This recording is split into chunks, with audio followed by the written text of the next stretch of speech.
আসসালামু আলাইকুম everyone, welcome back to my channel Ishan's mom happiness. এঁচোড় চিংড়ি বানিয়েছিলাম, একদম ছোট ছোট চিংড়ি মাছ দিয়ে এঁচোড়। তো সেই রেসিপিটাই শেয়ার করছি। তো চলুন রান্নাতে চলে যাই। অফ ক্যামেরাতে আমি এঁচোড়টা আর আলুটা কেটে নিয়েছিলাম। যতক্ষণে এঁচোড় আলুটা সিদ্ধ করব ততক্ষণে চিংড়ি মাছটাকে বেছে নেব। এঁচোড় আর আলুটা আমি একটা প্রেশার কুকারের মধ্যে সিদ্ধ করব। এঁচোড়টাকে খুব ভালোভাবে ধুয়ে নিয়েছি। কিছুটা এঁচোড় দিতে গিয়ে পড়ে গেল, ওটা আমি আর কাট করিনি। পরে ওগুলোকে উঠিয়ে আবার ধুয়ে দিয়ে দিয়েছি। আলুগুলোও দিয়ে দিয়েছি, দুটো তেজপাতা দিলাম, অল্প একটু হলুদ আর অল্প একটু লবণ দিয়ে এখানে পানি দিয়ে দিচ্ছি আমি 1 লিটার মতো। দুটো সিটি দিয়ে নেব। এঁচোড়ে এখন দানা হয়নি, তো দুটো সিটিতে এঁচোড়টা খুব ভালোভাবে সিদ্ধ হয়ে যাবে। তো দুটো সিটি দেওয়া হয়ে গেছে, ওটাকে একটা সাইডে রাখলাম। যখন নিজে থেকে খোলা যাবে ঢাকাটা তখনই খুলবো। এদিকে একটা কড়াই বসিয়ে কড়াইটা গরম হয়ে গেলে 1/2 কাপ সরিষার তেল দিয়েছি আর ফোড়নে দিয়ে দিলাম গোটা গরম মশলা আর শুকনো লঙ্কা। গোটা গরম মশলার মধ্যে ছিল এলাচ, লবঙ্গ আর দারচিনি। আর এখানে আমি পেঁয়াজ দিয়ে দিয়েছি দুটো মিডিয়াম সাইজের। পেঁয়াজটা একটু হালকা নরম হয়ে গেলে, মানে 1 মিনিট একটু নাড়াচাড়া করব। তারপর আগে থেকে যে ধুয়ে বেছে চিংড়ি মাছগুলো রেখেছিলাম সেগুলোকে এর মধ্যে দিয়ে দেবো। তারপর চিংড়ি মাছ আর পেঁয়াজটাকে একসাথে ভাজা ভাজা করে নেব। চিংড়ি মাছটাকে দিয়ে দিলাম, পেঁয়াজের সঙ্গে খুব ভালোভাবে ভেজে নেব 2 থেকে 3 মিনিট। এটা এদিকে ভাজা হতে থাক। ওইদিকে প্রেশার কুকারটা নিচে থেকে যখন ঢাকা ওপেন করা গেছে তখনই ঢাকাটা ওপেন করেছি। এটা একটা ছাঁকনির মধ্যে পানিটাকে ফেলে দেব। এদিকে চিংড়ি মাছটা 2 মিনিট মতো ভাজা হয়ে গেছে। পেঁয়াজের সঙ্গে পরিমাণ মতো লবণ, হলুদ দিয়ে দিলাম, 1/2 টিস্পুন আদা রসুনের পেস্ট দিলাম। খুব ভালোভাবে কষিয়ে নেব। গ্যাসের ফ্লেমটাকে একদম লো করে দেব আর এখানে অল্প একটু পানি দেব, দিয়ে ঢাকা দিয়ে একদম লো ফ্লেমে খুব ভালোভাবে মশলাটাকে কষিয়ে নেব। একটু পানি দিয়ে দিলাম, খুব ভালোভাবে মিশিয়ে নিয়ে আমি ঢাকা দিয়ে দিচ্ছি 2 মিনিট মতো। ঢাকা দিয়ে লো ফ্লেমে রেখেছিলাম। 2 মিনিট পর ঢাকাটা ওপেন করছি। এই যে খুব ভালোভাবে মশলাটা কষানো হয়ে গেছে। ঢাকা ওপেন করে আরও 1 থেকে 2 মিনিট আমি মশলাটাকে কষিয়ে নেব।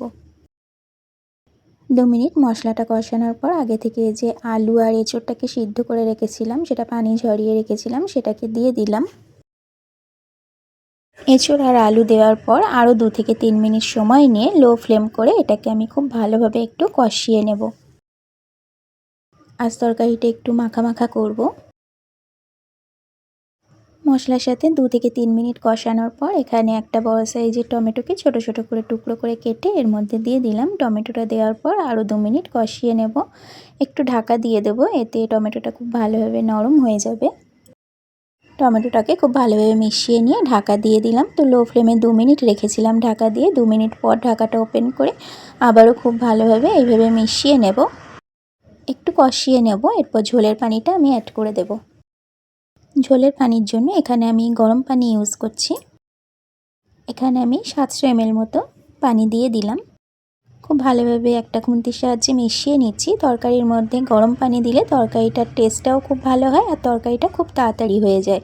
তো ঢাকা দিয়ে রান্না করব। গ্যাসের ফ্লেম হাই ফ্লেমে দিয়েই রান্নাটা করব 10 মিনিট ঢাকা দিয়ে। ঢাকা দিয়ে দিলাম। তো মাঝে মাঝে একটু ঢাকাটা ওপেন নাড়াচাড়া করে দেবো। তো 5 মিনিট পর একটু ঢাকাটা ওপেন করলাম। একটু এটাকে নাড়াচাড়া করে দেবো, নাহলে কড়াইয়ের নিচে লেগে লেগে যেতে পারে। একটু নাড়াচাড়া করে আবারও আমি ঢাকা দিয়ে রান্না করব 5 মিনিট। 10 মিনিট এটাকে রান্না করে নিলে খুব ভালোভাবে এঁচোড়টা সিদ্ধ হয়ে যাবে, যেহেতু প্রেশার কুকারে 2টো সিটি দিয়ে নিয়েছিলাম। আমার চ্যানেলে আরও এঁচোড়ের রেসিপি দেওয়া আছে, আমি এন্ড স্ক্রিনে দিয়ে দেবো, ওখানে ক্লিক করে নিয়ে অন্য রেসিপিগুলো আপনারা দেখে নিতে পারবেন। তো ভালো করে মিশিয়ে নিয়ে আবারও আমি ঢাকা দিয়ে 5 মিনিট রান্না করেছিলাম। 5 মিনিট পর আবারও আমি ঢাকাটাকে ওপেন করেছি। এখনও আরেকটু তরকারিটা হবে, তো নামানোর 2 মিনিট আগে আমি আরেকটা মশলা ইউজ করব, যার জন্য তরকারির টেস্টটা খুব ভালো হবে। আমার রেসিপি ভালো লাগলে বা আমার চ্যানেলটা ভালো লাগলে আমার নেক্সট ভিডিওর আপডেট পেতে আমার চ্যানেলটাকে সাবস্ক্রাইব করে রেখে পাশে থাকা বেল আইকনটা প্রেস করে রাখতে পারেন। এতে করে আমি যখনই নতুন ভিডিও আপলোড করব আপনার কাছে সাথে সাথে নোটিফিকেশান পৌঁছে যাবে। যারা অলরেডি কাজটা করে রেখেছেন তাদেরকে থ্যাংক ইউ সো মাচ। আমার পুরনো রেসিপিগুলো দেখার জন্য আমার চ্যানেলটাকে ভিজিট করতে পারেন। আমার চ্যানেলে প্লেলিস্ট দেওয়া আছে, প্লেলিস্টটাও একটু চেক করে নিতে পারেন।